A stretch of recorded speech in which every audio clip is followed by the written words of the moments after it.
While the minister informed that the 61 million US dollars received by the country accounts for the fifth lift, which was extracted sometime in February, he ventured further to see how that money is spent will have to be decided upon by cabinet.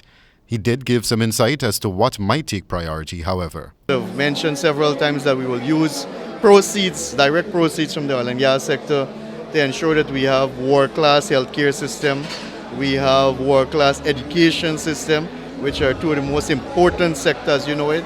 Agriculture is important for us because we can become the food basket, truly become the food basket, and there are so many other sectors that we can use proceeds to develop.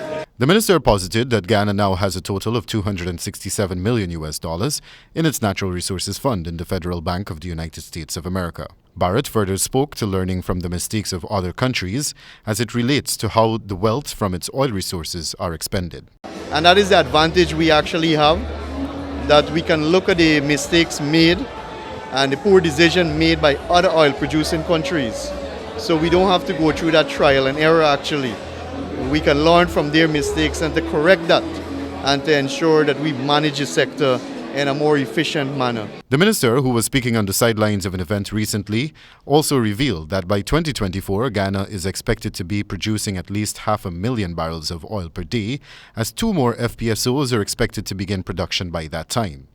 Coupled with this, the minister spoke of other blocks such as the Kanji and the Kaichor blocks being drilled very soon.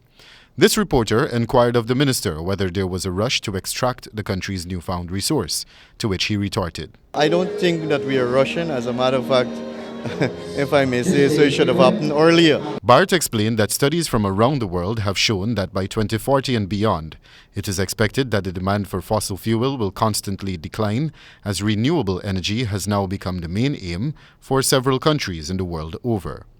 Meanwhile, on the subject of local content, the minister revealed that his government will be seeking to move to legislation sometime soon so that Guyanese can benefit from the sector as would be mandated by law, as opposed to just policy. We will move at some point in time to legislation, to have local content legislation in place.